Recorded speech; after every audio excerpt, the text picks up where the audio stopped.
something happened. Not a small thing, a real thing. Maybe it was a relationship that collapsed without warning. Maybe a career you built for years just evaporated overnight. Maybe someone you trusted chose someone else. Or something inside you just quietly broke and you cannot explain why. And here's the part nobody talks about. You handled the surface. You showed up. You said the right words to the right people. You told everyone you were okay. But 3 weeks later, there you were, sitting in your car, engine off, not crying, not falling apart, just completely still, unable to move, unable to care, like someone had reached inside you and turned off the power. You open your laptop. You stare at it for 5 hours. Nothing happens. And then the worst thought arrives, the one that really breaks you. You look at someone else carrying something heavier than you, and they are standing, and they are moving. And a quiet, ugly voice inside you asks the question you don't want to ask. What is wrong with me? Why can they do this? And I can't. And if you have ever been there, this video is for you. Not the motivational poster version. Not the 10 habits of resilient people list. The actual machinery. What is happening inside the brain when you fall? Why most people never get back up. And what changes that? Because the answer is not what you think. It starts in 1967. 2 psychologists, Martin Seligman and Stephen Maier. They ran an experiment that would shape how the entire world thought about the human mind for the next 50 years. They exposed animals to a stressor, something painful, something unavoidable, something they could not escape no matter what they did. Then they changed the conditions.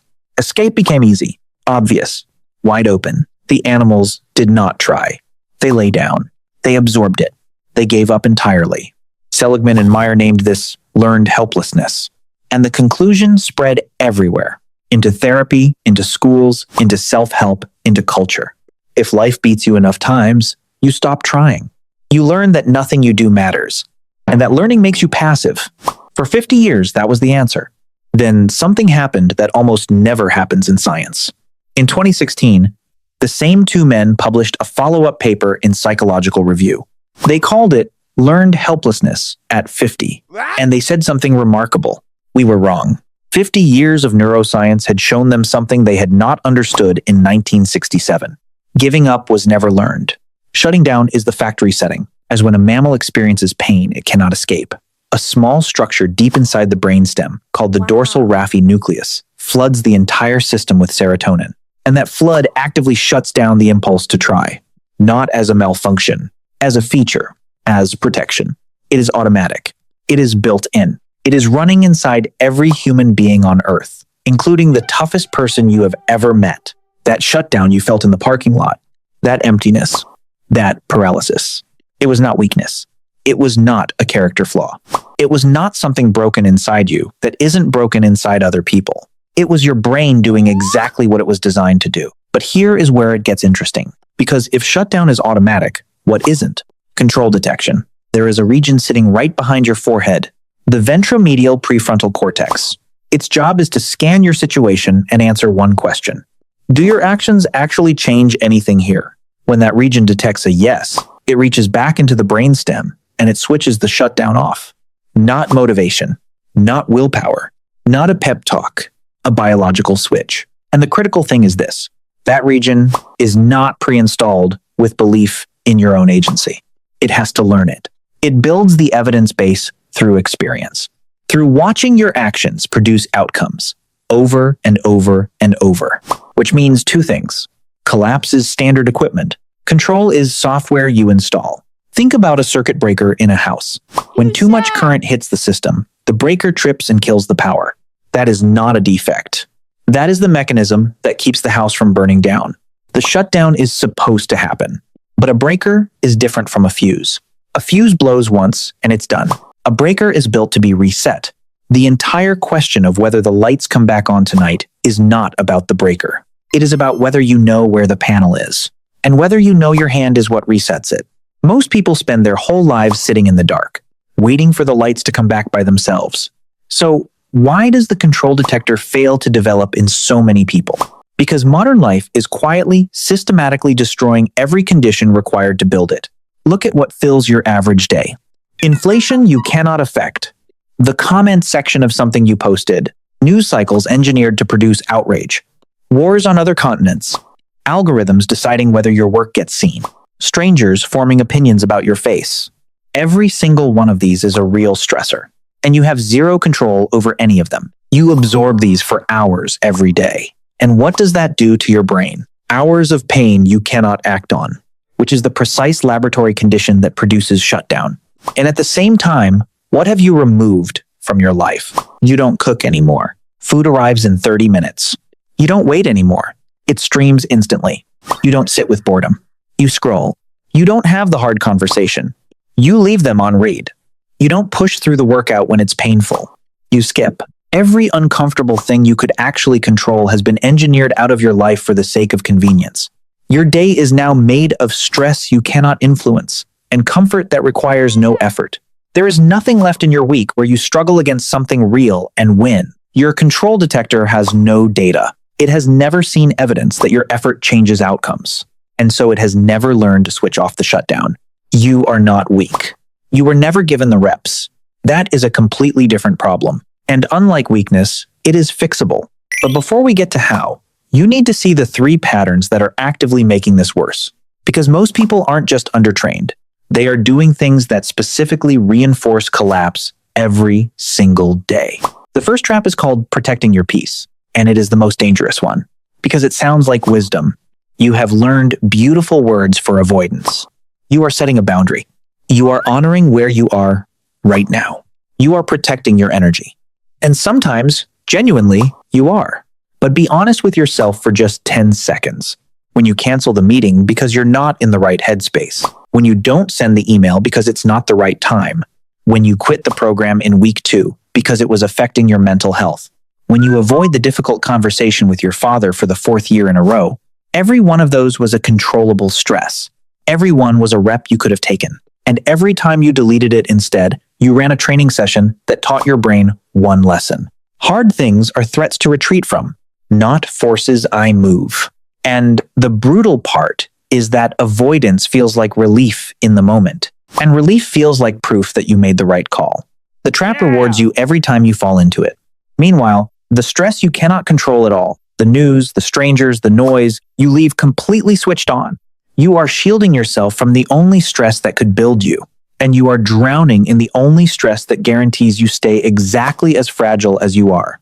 And your world quietly shrinks. Every year, the list of things you can handle gets shorter. And you mistake that shrinking for peace. The second trap is the fairness contract. This one hides inside intelligence, which is why the smartest people are most vulnerable to it. Something genuinely unfair happens to you. You get overlooked. You get betrayed by someone you were loyal to. You get hurt by someone who will never admit it. And instead of moving, your mind opens a case file. You replay it. You build the argument.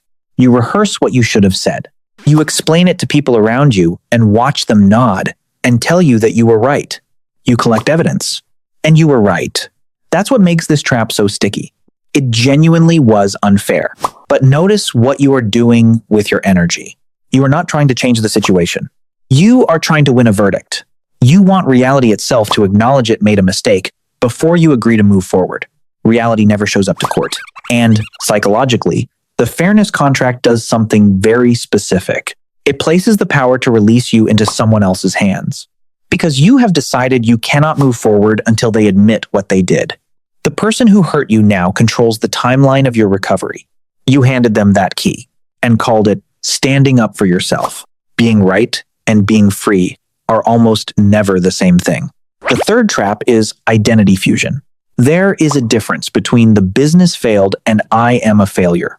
There is a difference between she left and I am someone people leave. There is a difference between I got rejected and I am the kind of person who gets rejected. The event is the same in both sentences. But in the first version, something happened to you.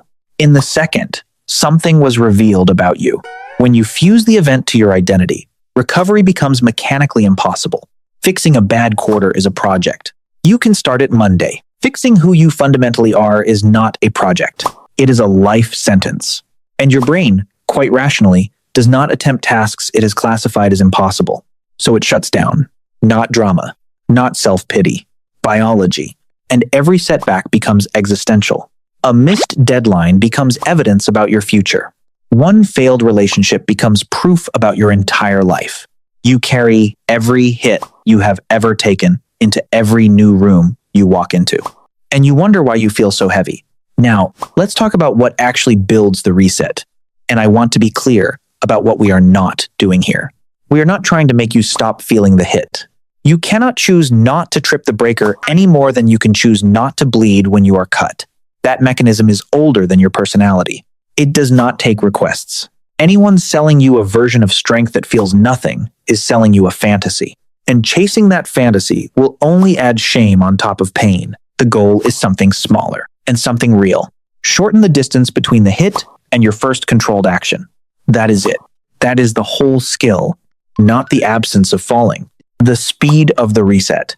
The first principle is this: find the smallest controllable lever. When your brain is scanning for evidence of control, it does not care about scale. It only cares that something responded to your action.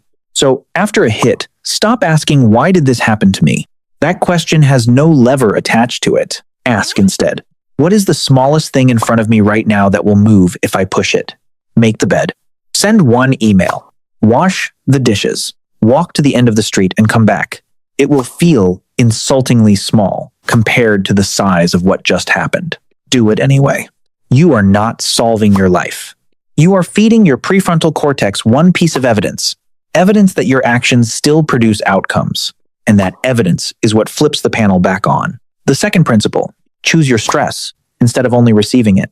In 1981, the American telephone industry was deregulated. Illinois Bell went through the biggest corporate upheaval in its history. A researcher named Salvatore Madi had been tracking about 400 of their managers for years before it happened and kept following them through it. 2/3 of them fell apart. Health crises, divorces, collapsed performance. But 1/3, exposed to exactly the same disruption, came out stronger than they went in. Madi identified 3 attitudes that separated them. One of them was this: they treated difficulty as a challenge to engage with, not a threat to survive. You cannot build that attitude by reading about it. You build it by voluntarily putting controlled difficulty back into a life that has deleted it. Train when it's cold. Have the conversation this week, not next year. Finish the course. Sit with 20 minutes of boredom without your phone. Cook the food. None of these matter individually. Together, they are reps. You are manufacturing the training data your brain never got. The third principle: be flexible, not armored. George Bonanno at Columbia spent decades studying what actually happens to people after the worst events in their lives. Across 54 studies covering bereavement, injury, disaster, and combat, roughly 65% of people showed few or no lasting symptoms. Resilience is not rare. It is the majority outcome. But what did those people have in common? Not armor. Flexibility. They could feel it fully when feeling it served them, and set it down when setting it down served them better. They could ask for help on Tuesday and carry it alone on Thursday. They matched the response to what the moment actually required. A steel rod doesn't bend, right up until it snaps. And anyone who has decided they will never cry, never ask, never need anyone, has not built strength. They have built a fuse. And fuses only work once. The fourth principle: build something the hit cannot reach. Maddie's second finding was commitment. The managers who came through intact had something they were invested in that the upheaval simply could not touch. Work outside the company, their family, a standard for how they behaved regardless of circumstances. This matters because of what it does to the size of the hit. If your entire identity is your job, losing the job destroys the whole structure. But if your job is one of 5 things that define you, losing it takes out one wall in a building that still stands. So the question is not, what do I want? The question is, what do I have that stays standing when the thing I care about most gets taken? Build that now, not during the emergency. Nobody builds it during the emergency. Now, before we close, you need to hear about the cost. Because nobody warns you about this, and it catches people off guard. When you genuinely become hard to destabilize, some people around you will not experience that as admirable. They will experience it as cold. The friend who used to call you at midnight will find you calm and steady now. And calm is not what they came for. The person who could always move you by going quiet will discover that the handle they used to pull no longer connects to anything. People do not say thank you when they lose leverage over you. They say, you've changed. They say you've gotten hard. They say, you don't care anymore. And there is a second cost, quieter, and it hurts more. When you stop visibly falling apart, people stop checking on you. You become the one who is always fine, the one nobody worries about. You carry real things alone, not because nobody loves you, but because you got so good at the reset that no one noticed the breaker ever tripped. That is the actual price, not enemies. Distance. Go in with your eyes open. But here is what happens on the other side of that price. Your capacity to be hurt does not disappear. You will still be blindsided. You will still have the parking lot night. You will still take hits that put you on the floor. What changes is the length of the stay. What used to take 9 months takes 4 weeks. What used to take a month takes a day. And something shifts in how you move through rooms. Because somewhere underneath your conscious thinking, your brain has accumulated enough evidence to carry a simple sentence. Whatever this is. I have come back from worse. And I know where the switch is. In 1955, a developmental psychologist named Emmy Werner began following 698 children born on the island of Kauai in Hawaii. Every single child born that year. 201 of them grew up in serious risk. Poverty, family instability, medical complications at birth. Every prediction said they would struggle. 1/3 of them became competent, caring, confident adults anyway. And when Werner looked for what saved them, she did not find exceptional talent. She found ordinary things. One adult who paid attention to them. A responsibility they could be counted on to carry. A place where their effort visibly mattered. Not genius. Not luck. Reps. And Viktor Frankl, writing from inside the camps, made an argument about what cannot be taken from a human being. Everything, he said. Everything can be removed. Except one thing. The freedom to choose your own response to what is happening to you. Not a superpower. The last lever. Always available. Always under your hand. That is what all of this comes down to. Not being unbreakable. Just refusing to sit in the dark waiting for someone else to come and flip the switch. When the switch has been under your hand the entire time,